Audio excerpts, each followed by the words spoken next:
예. 자, 안녕하십니까. 자, 오늘도 적천수 강의를 하겠습니다. 원문이 나오는데 이게 두 번째예요. 로마 문자 두 번째예요. 첫 번째 하지장이죠, 여기서. 그럼 첫 번째 무엇을 했는가? 하지장. 무엇을 하겠는가? 라는 거예요. 네, 무엇을 하겠는가? 그러면 첫 번째 원문에서 뭐예요? 부를 알 수 있겠는가? 라는 거예요. 부자요. 네, 부를 알 수 있겠는가? 그럴 때는 어떻게 하라고 그랬어요? 부를 알려면, 하지, 기인, 부를 알려면 어떻게 하라? 재성. 재기 통문호. 재성의 기운이 통문호. 네. 아이고. 그런 문자가 아니라 문문자예요. 창문이고요. 네. 창문. 네, 문을 통해야 된다는 거예요. 서로 통해야 된다. 재기통문은 상관생제, 식신생제를 하라는 뜻이죠. 그러면 여기서는 또 그 사람의 귀는 어떻게 알 것인가 라는 거예요. 귀는 관성유리회. 네, 뜻이 있게, 그러니까 유리회라는 건 뭐냐, 이치에 맞게끔 모여야 된다는 뜻이에요. 유리회. 그래서 부기가 있고요. 모두 하지장은 8 챕터로 나눠져 있어요. 절로 나눠져 있는데, 두 번째가 귀예요. 세 번째가 뭘까요? 부기, 빈천이에요. 지난번에 썼는데 쓰다가 맨 밑에 수요에서 끝났더라고요. 보이진 않았어요. 이게 세 번째, 네 번째 빈천이에요. 그 다음에 뭘까요? 길흉이에요. 길과 흉을 알 수 있는가? 어떻게 하면 그 사람의 길과 흉을 알 수 있겠는가? 6번째고요. 이게요. 하나, 둘, 셋, 넷, 다섯, 여섯. 그리고 이제 수요, 오래 살 것인가, 일찍 죽을 것인가를 알기 위한 거예요. 어떻게 하면 저 사람이 오래 살고, 어떻게 하면 저 사람이 일찍 죽을 것인가를 알기 위한 거예요. 이거 참 중요하죠. 현실적이죠. 결국은 적천수에서요, 1권, 2권은 뭐죠? 형이상학적으로 해서요, 천도니, 지도니, 뭐 이런 걸 나오고요, 지명장이 나오더니, 여기는 현실적으로 이제 하지장이에요. 저 사람이 귀함을 어떻게 할 수 있겠는가라는 관성유리예요. 관성을 잘 봐라라는 뜻이에요. 관성이 어떻게 위치에 맞게끔 모여 있는가를 봐라라는 뜻입니다. 자, 봅시다. 그래서 원문은 그렇고요. 유배건주도 이제 비슷하고요. 임시주를 이렇게 딱 나오니까 벌써 제가 쉽게 보기 좋게 이해하기 쉽게 이렇게 끊어놨습니다. 그래서 자, 신앙하면서 관약. 지난번 강의 때요. 제왕 신약이었거든요. 그러면 안 돼요. 위에서 말했듯이 신앙 제약이에요. 저것도 저거예요.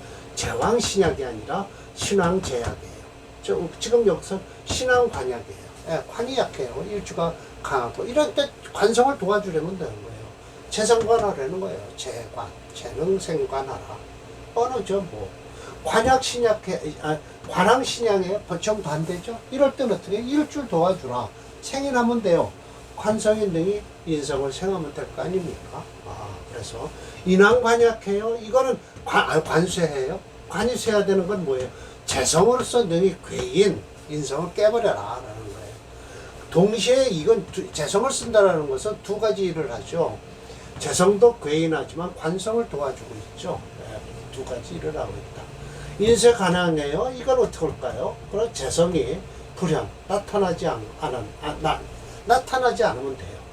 그렇죠.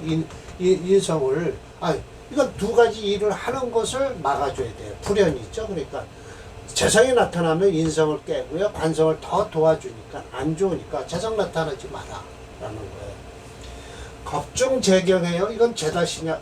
그렇죠. 겁중재경해요. 이건 궁극정제예요. 이런 때 관인능이 겁제를 관성이 제거해 주면 되는 거예요. 재성괴이네요. 관성의 능이 인성을 생하면 됐죠. 용관, 관을 쓰는 데 있어서의 어떻게 하냐? 관이 지지에 있으면요. 장은 감춰졌다는 것이 아니라 관을 쓰는데 관이 지지에 있으면요. 역시 재성도 지지에 있어야 된다는 거예요. 그래야 서로 상통을 한다는 거예요. 용인을 해요. 인성을 쓰고 싶어요.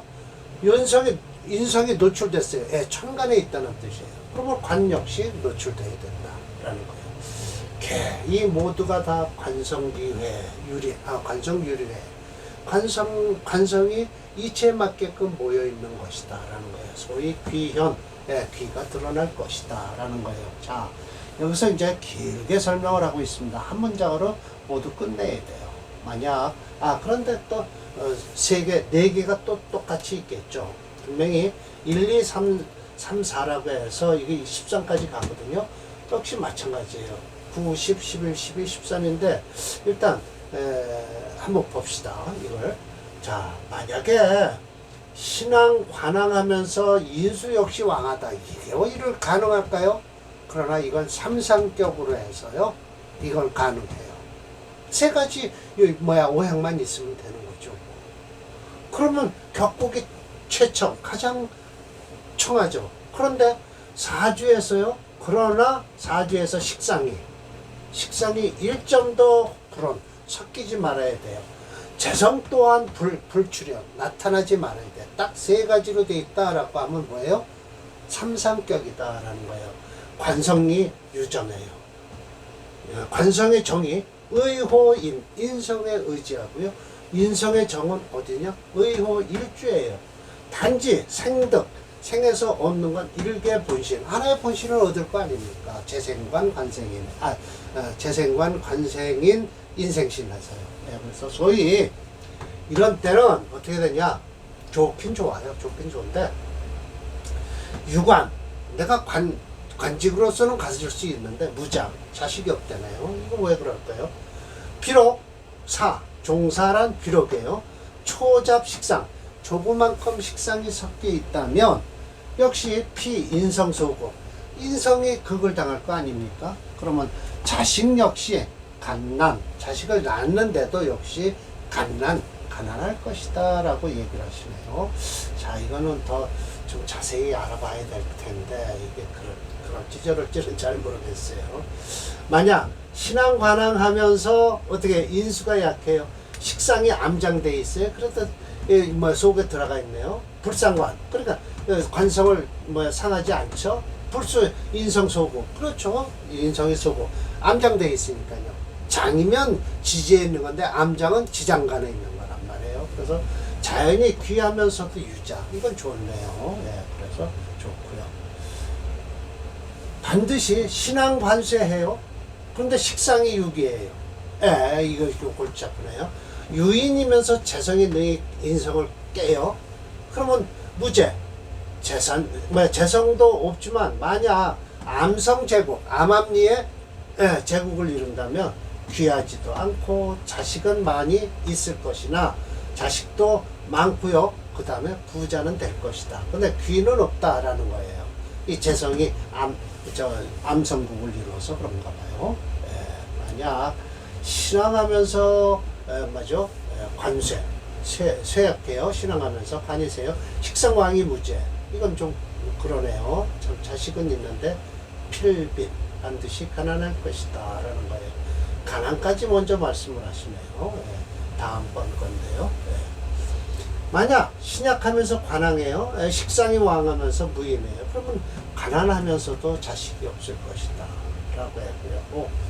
유인하면서요. 동제, 재성을 만났다 해도 역시 동차론 같은 이론이다 라고 했어요. 별로 썩 그렇게 제가 읽고 해석을 하면서도 감동이 오지를 않네요. 부할 때보다는 귀함에 대해서는 그렇게 솔직히 부보다는 귀가 좀 그렇죠. 대개 보면 귀하다라는 것은 돈이 좀 없는 것이죠. 귀함과 부의 차이는 있어요. 엊그저께 김동길 교수가 돌아가셨죠. 94세로요. 그 양반이 귀한 거예요. 부는 없어요. 부는 없죠. 귀한 거예요. 정주영 회장이 장가가면 200을 준다 해도 나는 돈 필요 없다라고 한 양반이에요. 그러니까 귀를 쫓아간 거죠. 그 양반은요. 자, 사례명조가요. 4개예요. 그래서 한꺼번에 4개 하긴 제가 좀 힘이 들어요. 이거 전부 다 써야 되고 그러느라고요. 힘들어서 오늘은 2개만 준비했습니다. 다음 강의 때는 한글을 읽고서요. 제가 번역해놓은 한글을 읽고서 사례명절 하겠습니다. 2개, 나머지 2개를요. 247번입니다. 자, 이 사주 보세요. 계묘, 계해, 정묘, 신의 해서 이거 가만히 보면요. 해월에 태어나서 정관격인 것 같지만요. 변했죠. 살이 너무 많아서요. 되고요. 그래서 저는 7살경으로 잡았습니다. 관살혼잡이라고 하죠.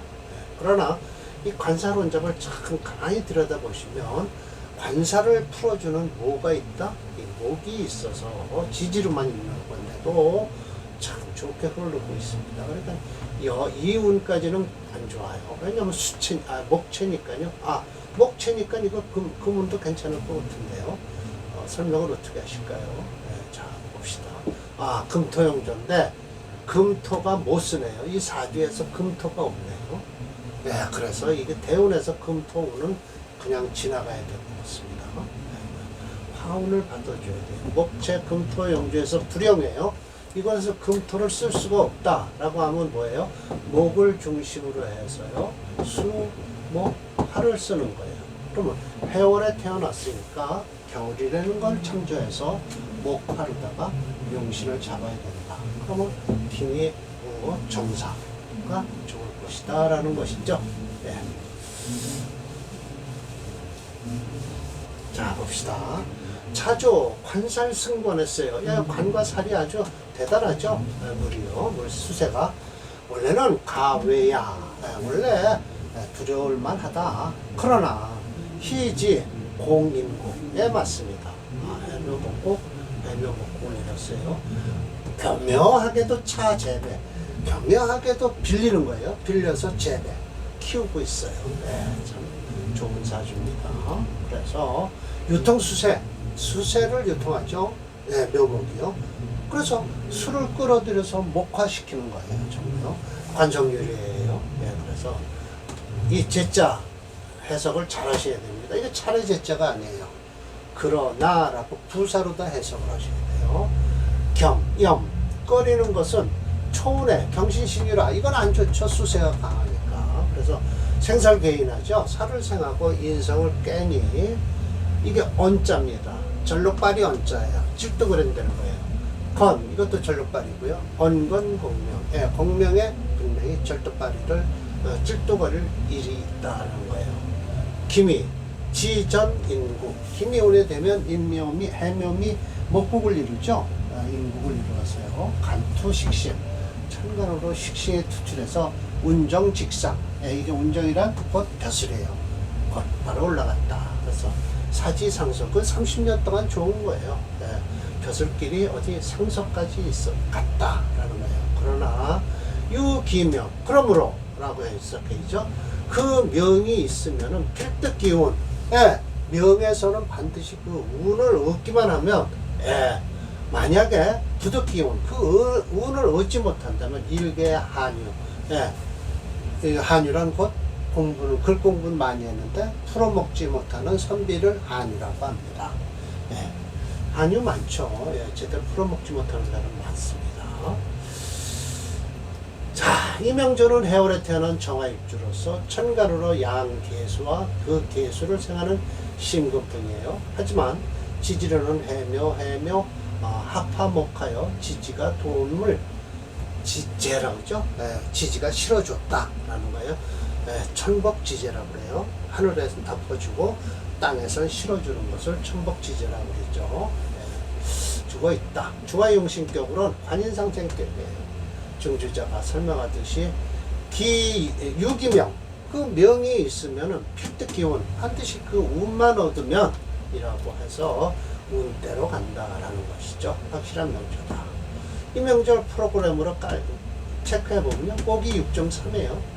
화가 1.0이고요. 토행이 0.0, 금호행이 1.0이에요. 그러니까 합쳐도 1밖에 안 돼요.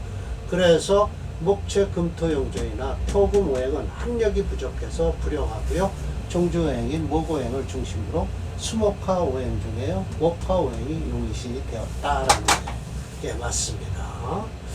예, 격국론어는 제가 관사 혼잡격의 편관격으로 잡았습니다. 이 편관격은요, 잘만 하면 영어 호걸이 많이 나온다고 하죠.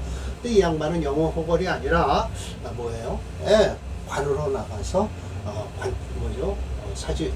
상서까지 지낸 양반이죠. 예, 상서까지 지내신 분이에요. 247번입니다.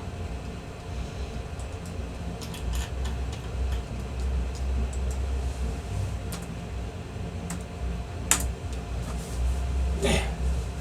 여기서부터 이제 좋아지기 시작해서, 아이고, 이 진토 빼고요. 진토도 뭐 넘어 들어와도 관계없습니다. 그냥 여기까지 좋네요. 말년까지 참 좋습니다. 사실 올해 60이네요. 정화대원에 들어와 있네요. 정화는 좀 들어오면 개수한테 당하겠네요. 248번 하겠습니다. 네. 그럼 걸럭월곡경으로 잡았습니다. 4월에 태어난 병화일주예요. 물론 이건 양인으로 잡아도 되지만 걸럭으로 잡았습니다. 그랬든 저랬든 걸럭격에는 뭐예요? 정관을 용신으로 합니다. 이게 지금 정관 용신을 하고 있어요. 하체 수금 용조죠. 그러니까 이건 격국론으로서도 딱 맞는 사주다라고 할 수 있습니다. 그런데 대운이요. 보세요. 여기 갑인대운까지는 안 좋을 것이죠. 하체니까요. 수금이니까 여기서부터 이제 이 4월의 건명에 음년생이니까 역대운으로 흘러서 천연대운은 좀 고생 좀 하겠네요. 자, 병화생호 하월에 태어났어요. 자럭이막 그러고요. 희기 사유 공급을 해요. 그래도 유금이 참 괜찮네요. 재생관하죠. 그래서 관제겁 관이 겁재를 딱 하니 지하고요. 갱명 더욱 아름다운 것은 시투임수 좋습니다. 조기간성 관성을 도와주고 있다. 이성기재라. 이 기재란 수화기재라는 뜻이에요. 이미 기자 이렇게 쓰나요? 기재 부재했다. 이미 건널쨌다. 건넜다 라는 뜻이에요. 건널제자예요. 이미 백성을 부재를 했다라는 거예요. 화수미지예요. 또 화수는 아직 건너지 못했다라는 뜻이에요. 그래서 수화기재, 수가 위에 있고 화가 밑에 있을 때 기재가 일어나죠.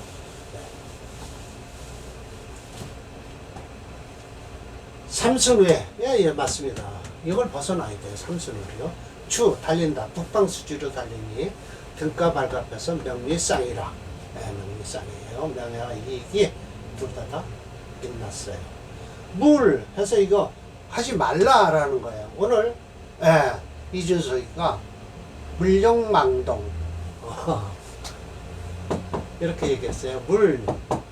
물령 망동. 함부로 날뛰지 마라. 근데 이 영자가 이 영자가 아니고 사실은 이게 사나울 영자거든요. 이 영자를 써야 될 것 같아요. 물령망동이라고 하고요. 뭐와 같이 하라. 정중여산이라고 했어요. 고열정자는 이렇게 쓰죠.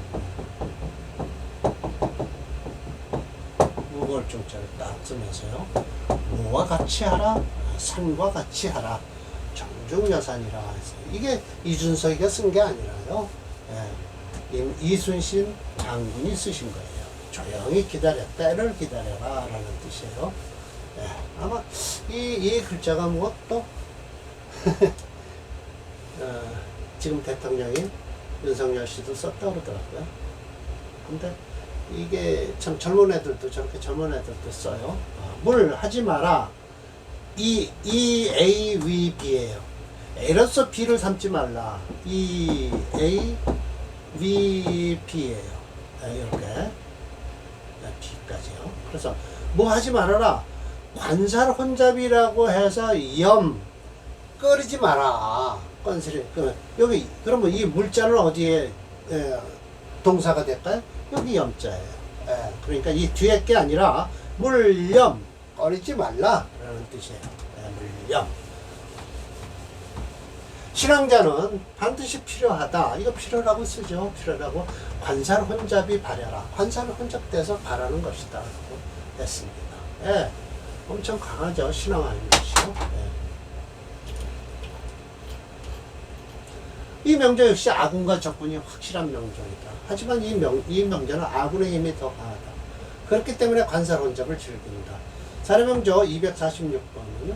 같이 적군의 힘을 더 강하면 우군의 지연이 필요하지만 차지와 같이 대적할 만한 246번이니까 그 앞에 명정 같아요. 적군의 힘이 되는 대운이 필요하다. 때문에 이 명주는 삼순에 운주 북방 수지로 달리는 바람에 등가 발갑해서 명리 쌍이하게 되는 것이다. 이와 같은 이론이 바로 중화용신론이죠. 네, 그래서 중화용신론이나 격국론이나 보세요.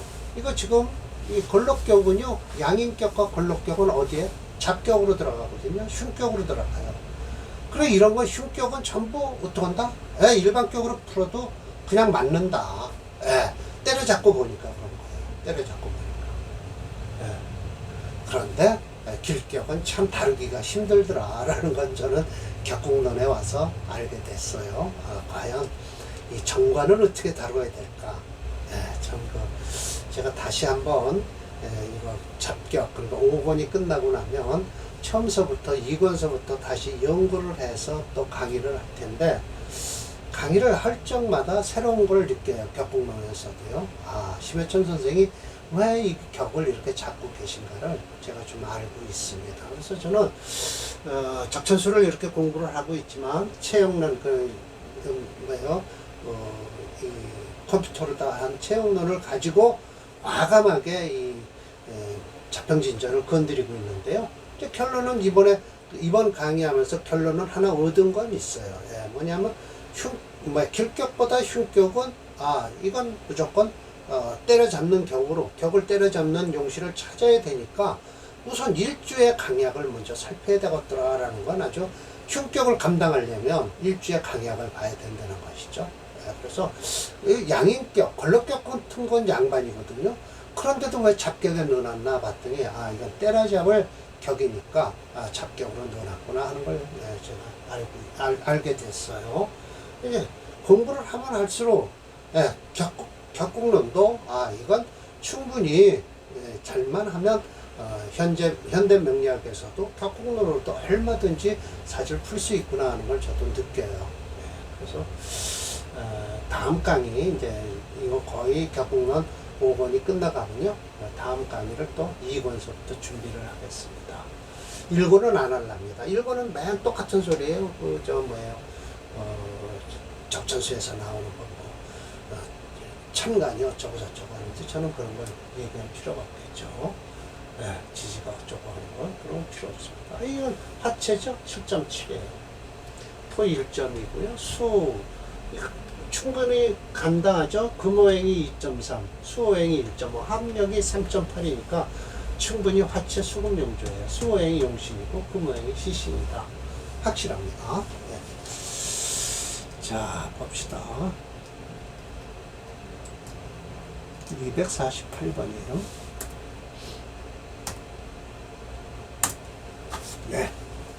여기 지금 고생하고 있어요. 지금 고생하고 있고 30세인데요. 지금 고생하죠. 37세나 돼서부터 여기가 되겠네요. 이 술대원 이때 건강주의에 되었죠. 그리고 나면 또 쭉 서방원으로 흐르니까 좋겠죠. 술대원을 조심하라고 해야죠. 이때는요. 건강 조심하라고요. 자, 이렇게 해서 오늘 강의는요. 2개를 간단히 했으면서도 아주 엑기스를 싹 뽑는, 그러니까 흉격이면서도 제대로 관리를 하면 하나는 칠살격에 이거는 지금 걸럭올격격도 흉격에 들어가거든요. 다 흉격인데도 용신을 제대로 뽑아 쓰기만 하면 관찰사가 상서가 되는지 사지 어디까지 갔어요? 이 사람은 이 사람 어디 그냥 말년까지 좋았다라고만 했나요? 명리쌍이 했다고 그랬죠? 명화의 이익이 쌍희 둘 다 밝았다라고 얘기를 했죠. 자, 오늘 강의는 이걸로 마치도록 하겠습니다.